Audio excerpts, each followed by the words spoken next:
Hello. Um, this is Stephen Simon, a fellow at Quincy Institute, and I'll be moderating a panel today addressing the question, what if Iran gets the bomb? We have a very distinguished panel to address different aspects of this question. Barbara Slavin, Ellen Leibson, Steve Miller, and Gary Seymour. All of them have devoted their careers really to the issues that relate to our central question, either within government or outside of government, and from different disciplinary perspectives, whether from a technical nonproliferation perspective, regional security perspective, or broader um, uh, perspective of the formation of U.S. policy towards the Middle East. And their long experience gives them a deep perspective on the subject at hand. So we're very eager, of course, to hear from them. We're having this panel today because of two converging trends. The one is Iran's rapid progress towards the fabrication of a weapon, should it choose to do so, in the absence of the JCPOA, the Iran nuclear deal that had regulated Iran's programmatic activities in that sphere. For several years, the Iranians have stockpiled an impressive amount of nearly weapons-grade uranium, fissile material, and are assessed to be within, I don't know, days, weeks, a month of creating a weapon, if that is what they choose to do. The other, new condition really is the fact that Iran and Israel have attacked each other's territory for the first time directly, not through an angel, not a seraph, and not a messenger, to borrow from the Bible, but rather directly. They've done it themselves, no proxies involved. So we're looking at, a fairly volatile situation between these two countries, one of whom is developing a nuclear weapon, or so some people think, and others, and another country that has a large nuclear weapon stockpile already. So we're on a very, very shaky ground here. Uh, I'm going to ask our panelists in alphabetical order to begin the discussion by laying out their thinking on this topic, taking a few minutes to do so. And I'd only ask them, of course, you all have the right ex officio as panelists to fight the question. But it'd be best if you kept, the battle against the question for perhaps later on in the discussion. Anyway, let's start with Ellen Leibson, and then go to Steve Miller, Gary Seymour, and then Barbara Slavin. Thank you. Thanks so much, Steve. You anticipated my very first comment, which was a little bit to remind us that the question before us is not the most likely scenario possibly. I mean, we can still hope that it is not inevitable, but we are certainly in a different era than we were during the JCPOA. And Iran is now, without dispute, a threshold nuclear power, or a latent nuclear power, if you will. People are still debating whether Iran intends to go all the way to the finish line, or whether they have a strategic concept that would keep them shy of weaponization.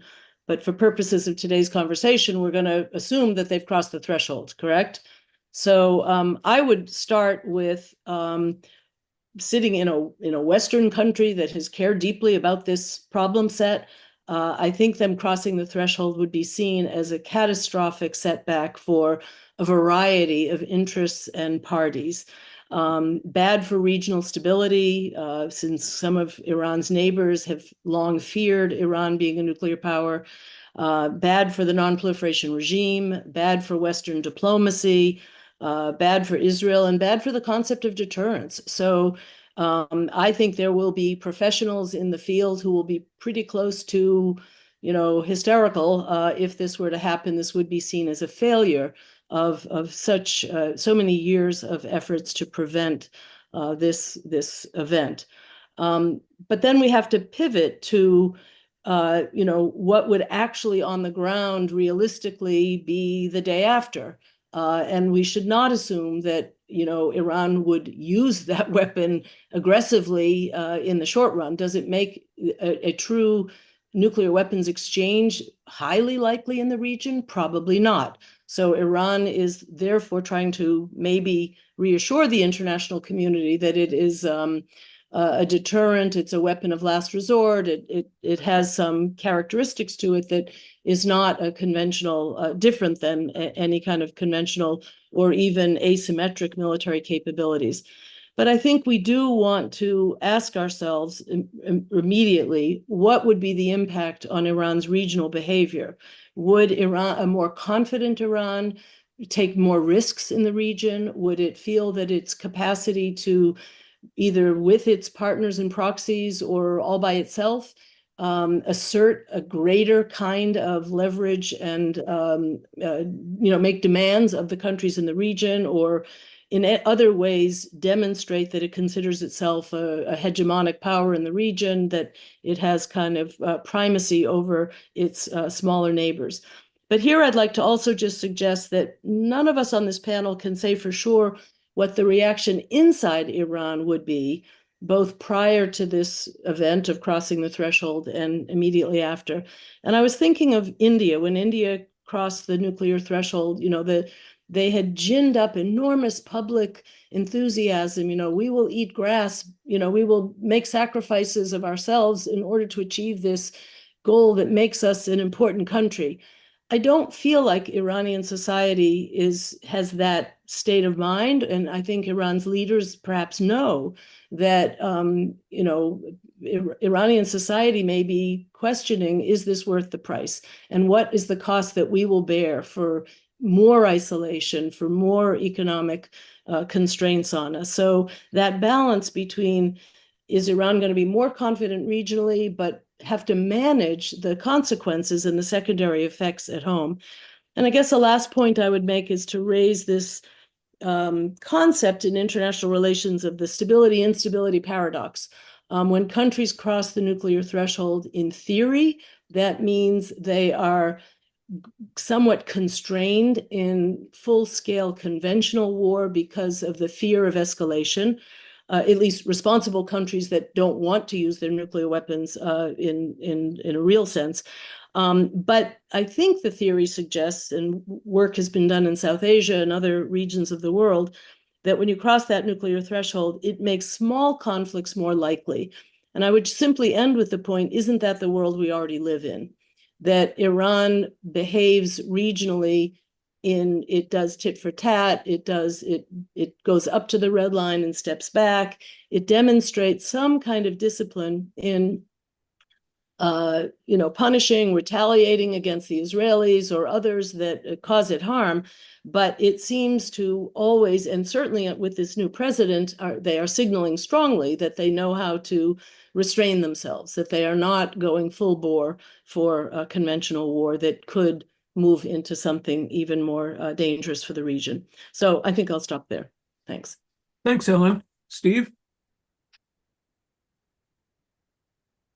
Thanks, Steve. Hello, everybody. A hard and interesting question to think about. And as Ellen points out, the fact that we're forced to contemplate this question represents, in a sense, a failure to keep Iran further from a nuclear weapon. I'd say the first point is that the implications will depend in part on how it happens. And in particular, I have in mind the fact that there will be a transitional period. There's a big gap between possessing a nuclear weapon and deploying an operational nuclear capability. And in that period, there will be substantial vulnerabilities on Iran's part. And on the part of the United States and Israel, there will be the temptation of preventive action. So I see, a period of worrisome possibilities in that transitional phase. assuming Iran succeeds in actually deploying a modest nuclear capability, it will join a very small universe of cases that constitute hostile successful proliferation. And it's hard to make great generalities because the number of cases is few. The most important cases being China in the 60s and North Korea 20 years ago, 15 years ago. But the basic pattern in both of those cases, strikingly identical if you look at the rhetoric and the posturing vis-a-vis both China and North Korea, is we resist it, we oppose it, we do everything we can to prevent it, we gnash our teeth about it, we issue stern warnings, we insist that it's intolerable, and then when it happens, we live with it. That's what happened in the North Korean case. North Korea detonated a nuclear device on October 9th, 2006. For nearly 2 decades, we have lived with a nuclear-armed North Korea. We're not happy about it, but that's the reality. If this happens in the Iran case, we then end up with two nuclear deterrent relationships to manage. One is the very asymmetric nuclear relationship between the United States and whatever modest nuclear capabilities Iran is able to deploy, and then the regional nuclear balance, which at least initially will be Israel, Iran, but down the road might involve other nuclear armed actors. So that would be one implication. I also think that speaking as a non-proliferation wonk, there's been this ever-present worry, which mostly hasn't come true, about proliferation cascades. In the case of Israeli nuclear weapons, however, we've seen Iraq, Syria, and Iran all in a slow motion way over a very long period of time, turning into potential nuclear antagonists of Israel. And we know in the Saudi case, there's declarations from Saudi elites that they will match whatever Iran does. It's imaginable that proud and ambitious countries like Egypt and Turkey, who already have some civil nuclear aspirations, might at least have a nuclear weapons debate. So that would be another potential regional implication that might unfold over the longer term, although it's worth pointing out that between the date that J. Robert Oppenheimer took over the Manhattan Project and the date of the first nuclear test in Alamogordo, it was less than 2 full years. So the nuclear timeline isn't necessarily as long as we assume. I think that there are 2 other quick points that I just put on the table. One is with respect to diplomacy, and again, this is something we saw very much in the North Korean case. We have been focused for decades in a very insistent fashion on the question of prevention, and diplomacy will have to convert to an emphasis on restraint and rollback. There's no evidence in the North Korean case that those are easier or feasible objectives, but the whole nature of our diplomacy with respect to arms control and so on will be altered. And finally, I think one of the big questions is the one that Ellen has already highlighted, which is the so-called emboldenment question. Will nuclear acquisition embolden Iran to be more aggressive, more assertive in the pursuit of its interests than is already the case, since they already seem pretty ambitious? The academic literature is actually mixed on that question, but this is one of the worries that I think will haunt us if Iran actually crosses the line. So that's my 5 minutes, Steve. Thanks very much, Steve. Gary?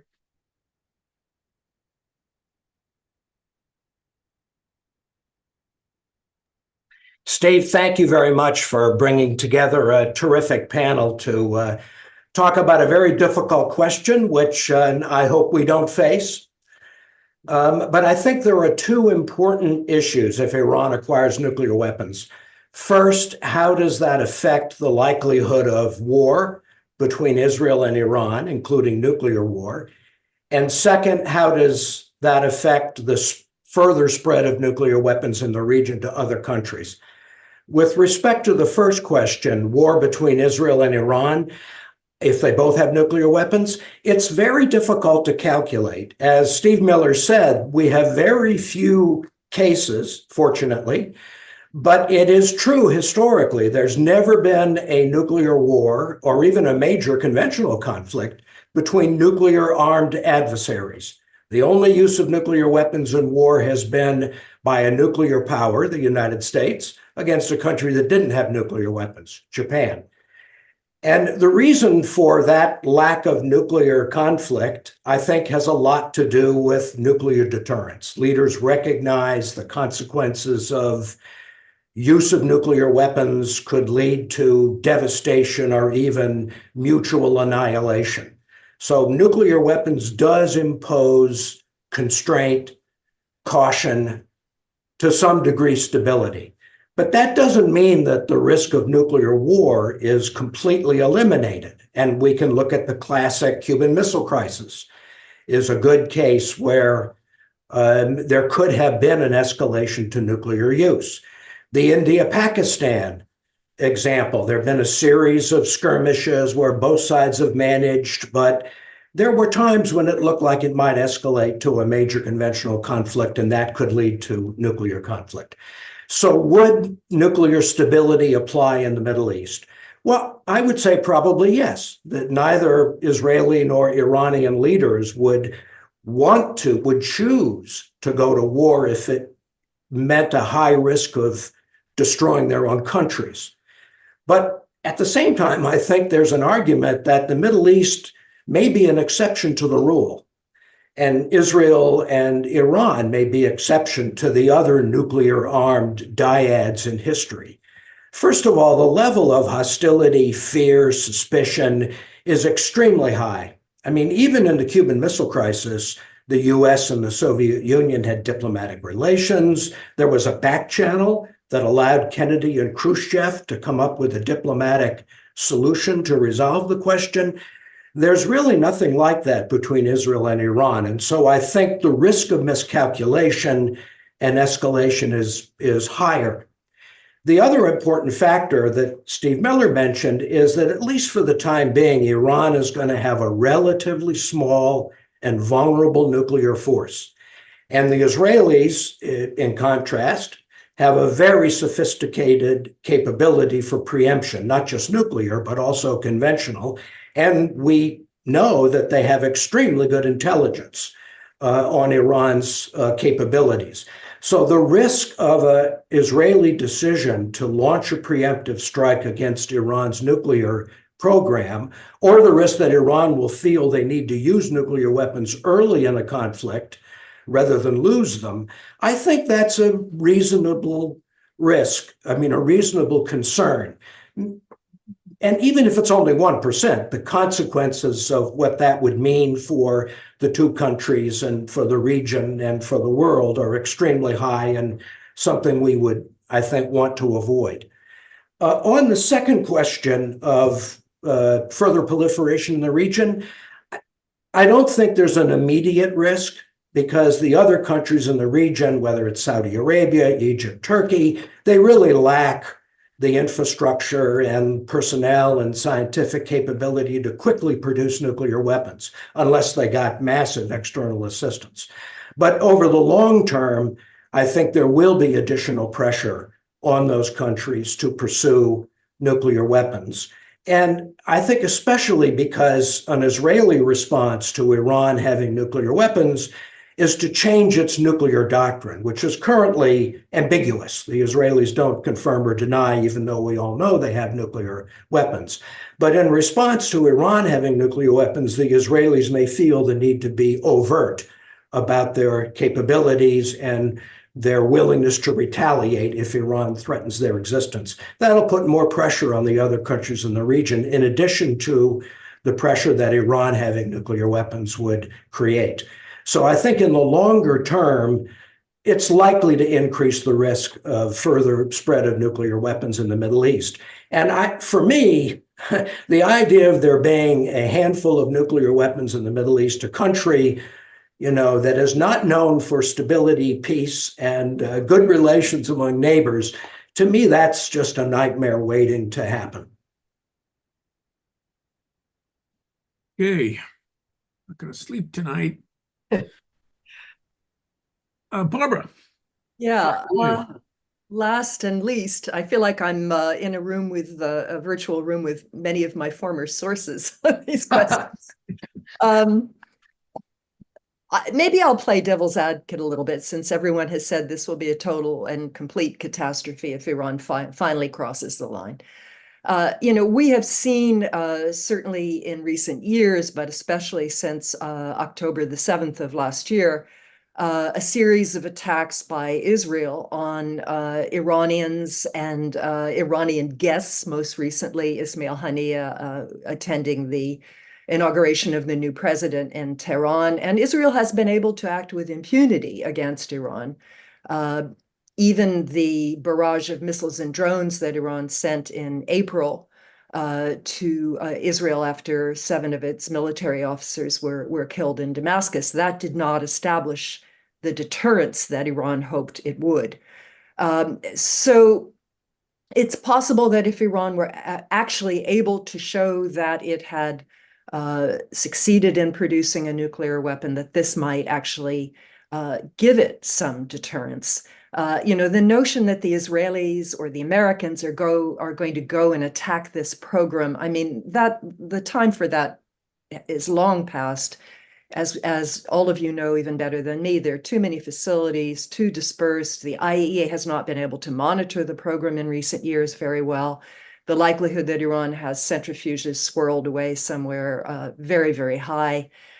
So, given that military preemption is no longer an option, it's possible that this could actually introduce some stability. The Israelis, who after all have their hands full still in Gaza after 11 months, have not achieved the victory that they have declared as their aim over Hamas, might actually be deterred from further such attacks on Iran and Iranians. I think that if this happens, I'm looking at a bunch of former diplomats. It's time for major diplomatic efforts to begin to finally resolve some of the root causes of instability in the region. Iran, as we know, has been a major provocateur, but it is fishing in troubled waters. So many disputes that have not been resolved, particularly, of course, the Israeli-Palestinian conflict. And this is another reason why we have to get these small wars under control as soon as possible. There has been a lot of talk about confidence building measures and so on, having some sort of regional dialogue about nuclear power. All of this, I think, is very important and would be even more important in the context of Iran actually having a small nuclear arsenal. I don't think that it will. I was looking back at what I wrote 15 years ago in my book. A guy named Patrick Lang, who used to be a top Defense Intelligence Agency guy, said that if Iran had nuclear weapons, it would give them more geopolitical oomph in the region. But I think they've shown they have plenty of geopolitical oomph. As it is, I'm not sure that having nukes would really make a difference there. What they have is a potent ideology that has found favor with a large group of Arab Shia primarily, but also Sunnis in Palestine. And having nukes, I don't think is going to appreciably change that. The power is there, the influence is there because the grievances are there. So if it happens, we work as hard as we can to find some way to restrain the program. Can it be rolled back? Well, after the experience of the JCPOA, the Iranians are understandably suspicious that any sanctions relief that got promised could be taken away. I think we have to also address the root cause of our problems with Iran, and Iran with us, and Iran with Israel. I mean, these are the issues that have to be resolved. And then what kind of weapons one possesses will be somewhat less significant. So maybe I'll stop there. It's a bit of a mishmash, but I hope we'll clarify a little bit more in the Q&A. Thanks very much, Barbara. I've got a few questions I'd like to address to you all based on your remarks thus far. And particularly, the first one is particularly for Ellen and Steve Miller. And it's going back to this, what we used to call socialization problem. That is to say, when a country, after many, many years of trying and going through much travail, tears and flapdoodle, to finally get a nuclear weapon, they think it's got to be worth something. Surely, we can parlay this result of a long struggle into some geopolitical gain, tangible geopolitical gain. And it's during this period, that is the period between that mindset and the mindset that sinks in after a while, to the effect that, something, this bomb is worthless. It's just we can't really do anything with it. In that intervening period, there is a danger that Iran, in this hypothetical case, would take risks that could entail escalation. So I wanted to ask our panelists to probe a little more deeply. And I think Steve, both Steve and Gary mentioned the Pakistani case.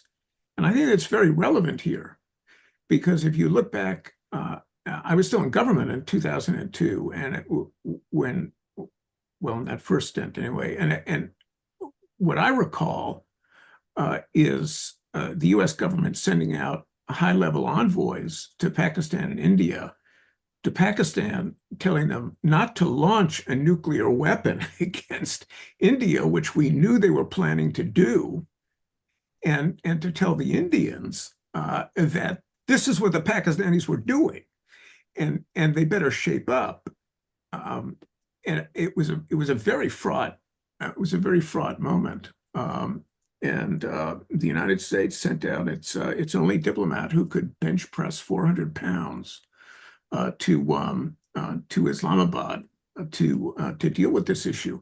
But the Pakistanis, anyway, they were in this in-between period, and they really thought that their nuclear weapon could do them a lot of good. Anyway, if you could help me out there, that'd be great.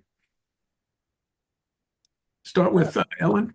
Sure. Thanks, Steve. No, it's a really interesting period. And if I could just pick up on what Steve had also said, that there are moments of greater uncertainty as a country transitions before you know whether they're going to be, the phrase we used with Pakistan was a responsible steward of their nuclear weapons. So, certainly in the case of Iran, we don't have the same history that we had with India and Pakistan. So the starting point is that this is a hostile act. This is a development that is frightening in a way. And it takes a long time before you think the country is demonstrating that it's a responsible stakeholder. When you and I were in the Clinton White House, I remember it was Hazel O'Leary, the Secretary of Energy, who, cajoled the bureaucracy to say, I know we strongly disapprove of India being a nuclear power, but can we at least talk to them about nuclear safety? Can we at least start a conversation on, low-end, realities that could affect us? So we're not approving, we're not welcoming them into the nuclear nonproliferation regime as a nuclear weapon state. They're still in the penalty box, but are there other things that we can work on together? When Mousavian was out on the hustings telling us that Iran wants to be like Japan, it wants to be a latent nuclear power, it doesn't really want to weaponize, we had to say, actually, we sort of trust Japan, but we don't trust you, and at what point? So again, compare India and Pakistan.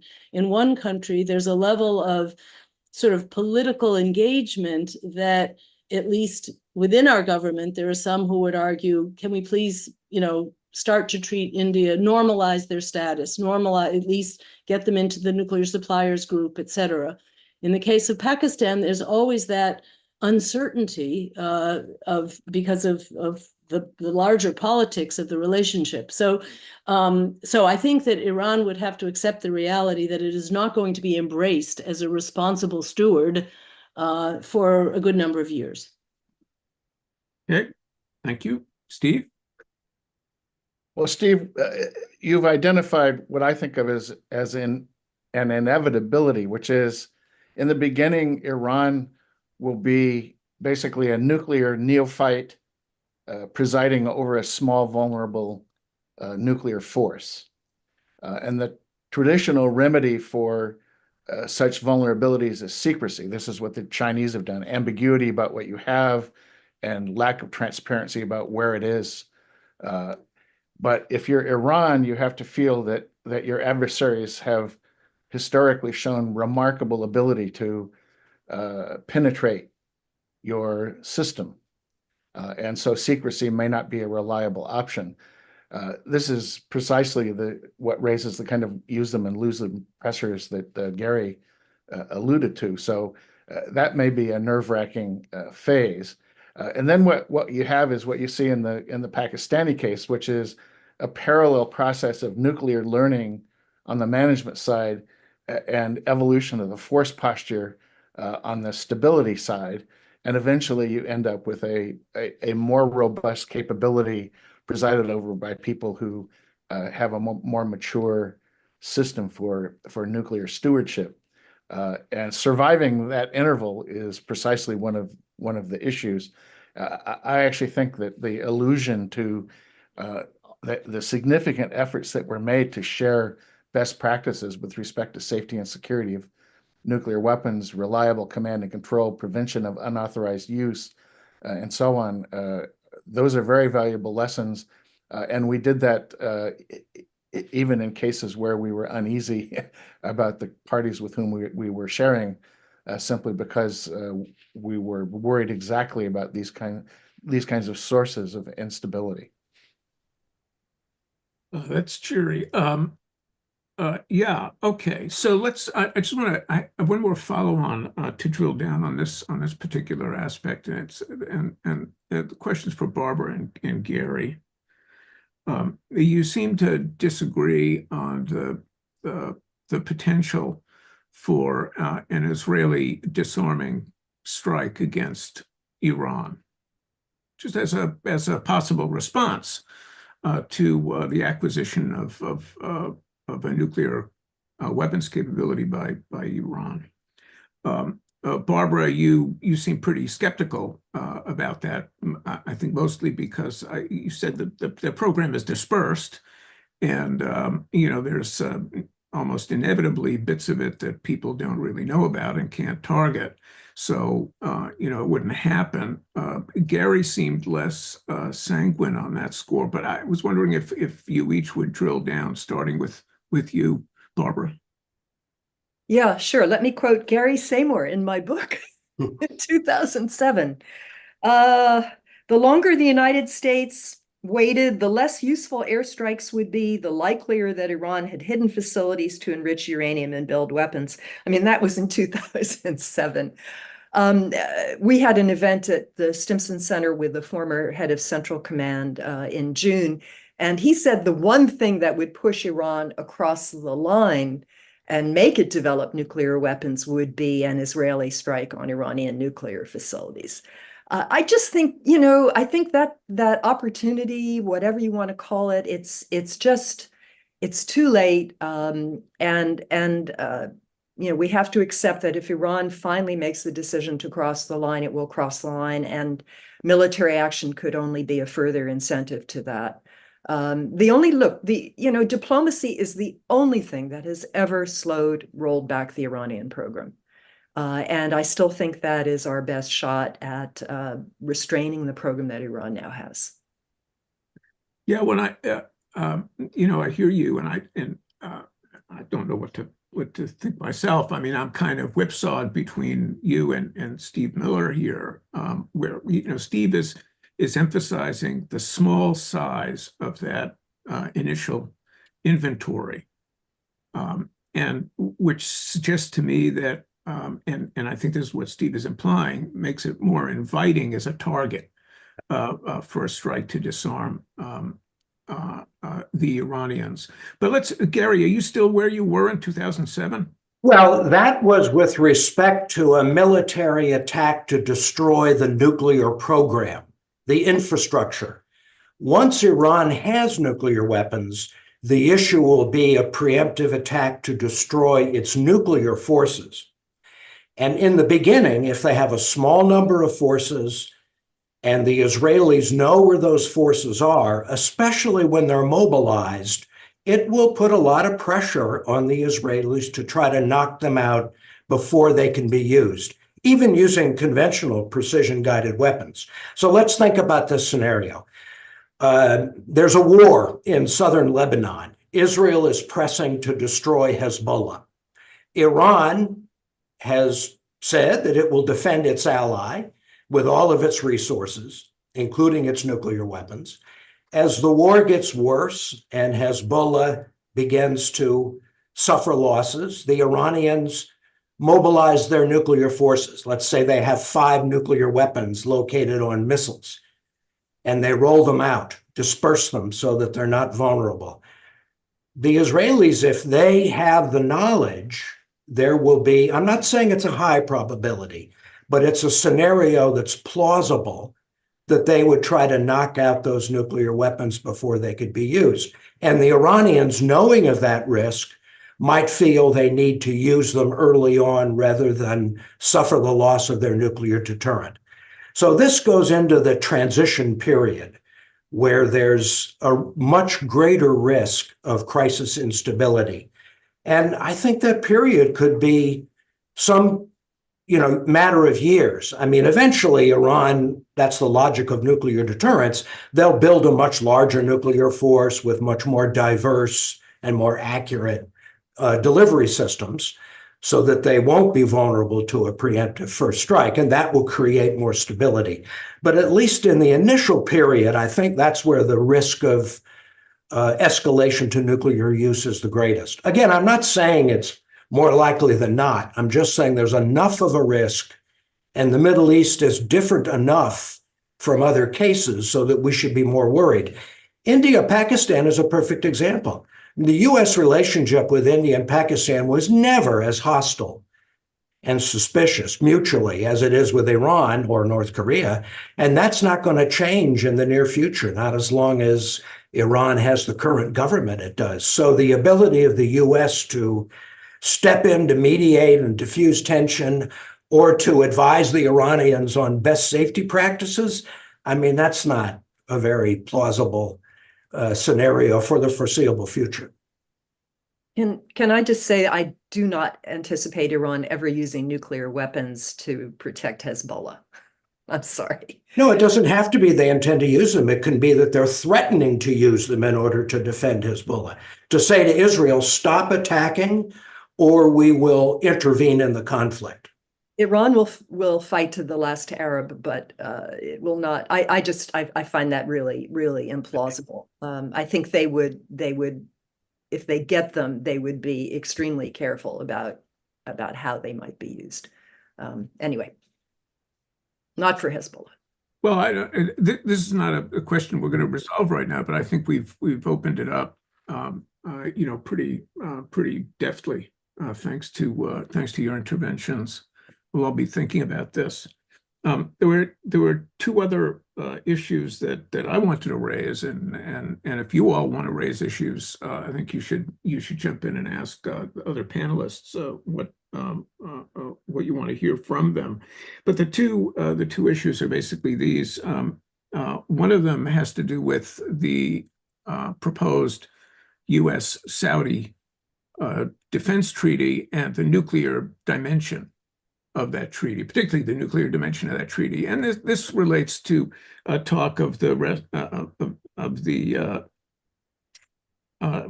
proliferation cascade problem, which may or may not exist. But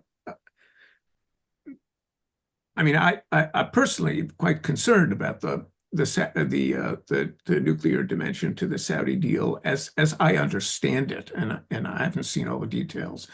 And all the details I'm almost certain are not worked out, completely. So maybe there's nothing really to know right now. But I wanted to talk about that, and then I wanted to follow up on Barbara's remarks about the need for a diplomatic process should Iran obtain a weapon. So there's some, international, regional regulatory mechanism that reduces the risk of nuclear use, especially during this dangerous interim period, and perhaps shortens the duration of this volatile period between acquisition and maturity, to borrow Steve's phrase. But let's turn to the U.S. Saudi deal first, and I'm going to start with Gary on that, and then move to other folks around the table. So, if Iran gets nuclear weapons, it will increase pressure on other countries in the region to pursue nuclear weapons like Egypt, Turkey, Saudi Arabia. The U.S. won't be passive in trying to prevent that, especially because none of those countries have the ability to produce nuclear weapons quickly. And one of the best tools the U.S. would have in order to try to constrain pressure on those countries to pursue nuclear weapons is security guarantees, and including the presence of U.S. forces, alliances, and so forth. And that's been very effective in Europe and East Asia in terms of relieving pressure on U.S. allies to pursue their own nuclear forces. We would try to do the same thing in the Middle East. With countries like Saudi Arabia, Egypt, and Turkey. I don't know how effective it will be. I mean, again, I think the qualitative nature of the alliances the U.S. has in the Middle East are nowhere near as strong and effective as they are in Europe and East Asia, because basically those countries don't like us and don't trust us, and the feeling is mutual. So I don't know how effective that would be as a tool, but I think it's something the U.S. would certainly try to do in order to reduce pressure. And in the case of Saudi Arabia, the defense alliance and the presence of U.S. forces in Saudi Arabia, that would be intended to reduce pressure on Saudi. I don't understand the nuclear dimension of the deal that's being discussed, because I think the idea of the U.S. building a civilian enrichment plant in Saudi Arabia is crazy. I mean, it's something we've never done before. I think it would create a precedent that would be very difficult for us to refuse to other countries. And it's basically giving the Saudis the infrastructure they could eventually use, not in the near term, but in years, they could eventually use for their own nuclear weapons. And since I'm not that confident in U.S. ability to relieve pressure for proliferation in the region, I think it would be a mistake to provide any country in the region with fuel cycle capabilities that could be used to produce nuclear weapons materials. Unsettling. Steve, can I jump in on this? Yes, please. So first of all, let's assume that the U.S.-Saudi deal is still a triangular concept where the trade-offs vis-a-vis Israel, Saudi, U.S., Israel, et cetera. So I think it's still looking kind of far-fetched right now. I mean, in what universe would the Saudis be satisfied in, would feel that the criteria for normalizing relations with Israel have been met as a condition for whatever, bilateral things they may work out with Washington. But I think the Saudis believe they can manage Iran on their own. I don't think that we should assume that what the Saudis are looking for is necessarily protection only against Iran as a hostile actor, but I think we might be missing that the Saudis, and I thank Emil Hokaim at IISS for writing about this, that the Saudis' ambition is a global ambition. They want to be recognized as a G20 country. They want to look like Korea in terms of how they play on the global stage. So I think we are putting on, if we use just the regional dynamics of, who's blocking whom and how are they measuring their strategic objectives, we may be misunderstanding what the Saudis have at stake here. It is also strange to me, and one thing we haven't talked about is whether any of the aspirants for nuclear weapons in the region, and I don't think we should be complacent about the spillover from Iran to other countries. I think that would be happening fairly, early, if it's not already happening, at least in the preparatory stages. Outside actors, we used to talk about whether Saudi Arabia already had a tacit arrangement with Pakistan to be part of their nuclear umbrella, not just the US nuclear umbrella. So, I just think we have to widen the aperture a little bit of who might be some of the other actors that have leverage or that the regional players in the Middle East could be turning to. I don't think the US is going to be able to control this process. It's going to be vector in all respects.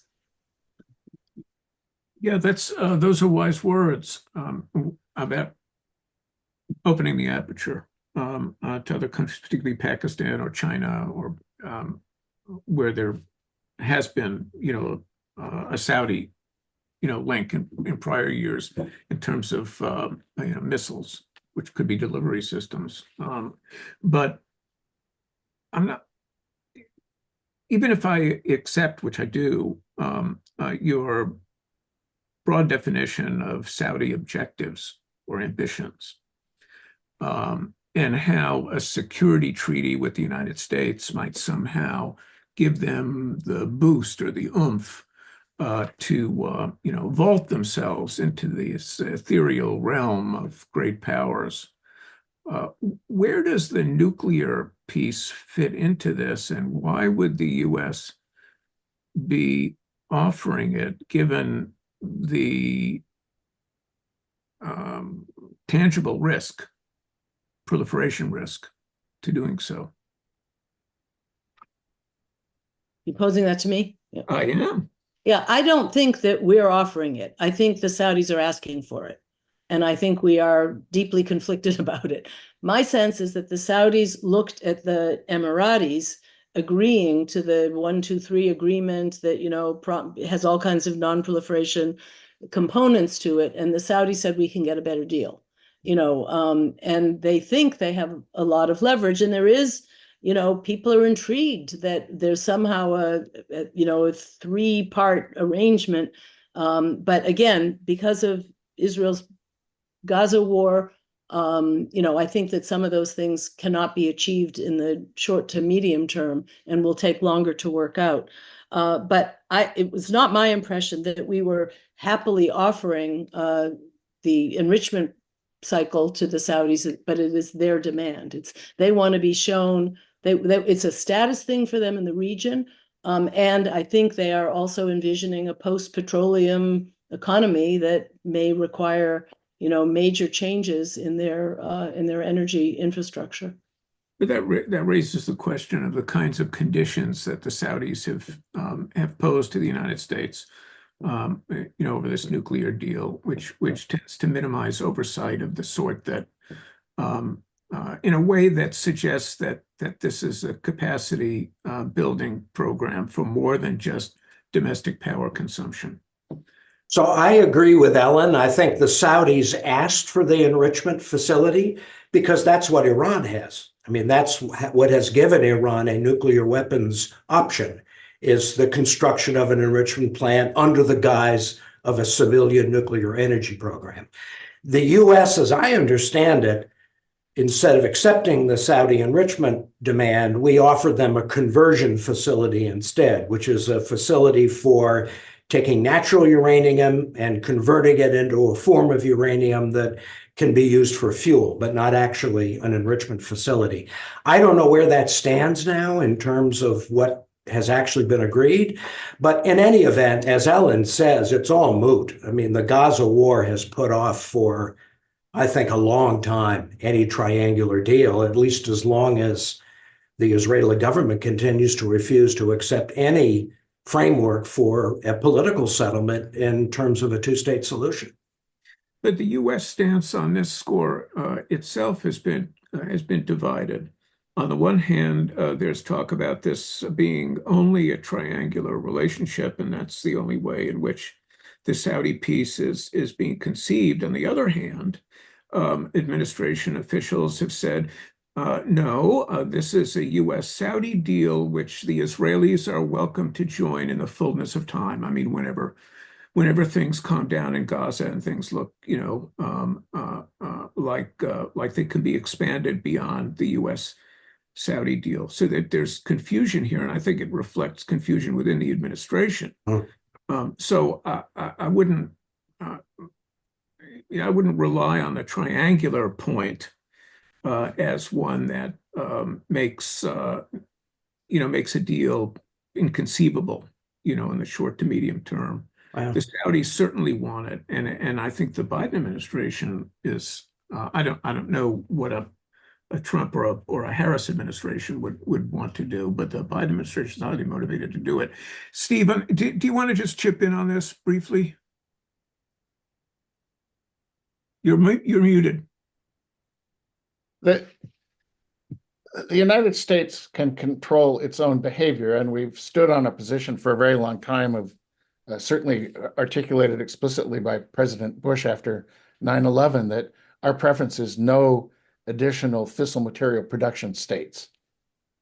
So we can hew to that posture, and we may or may not have the discipline to do that, but that's the second instrument. Gary said we have an instrument, which is security guarantees. We have a second instrument, which is our own non-proliferation policies. With respect to enrichment, I think one of the fears has to be other suppliers.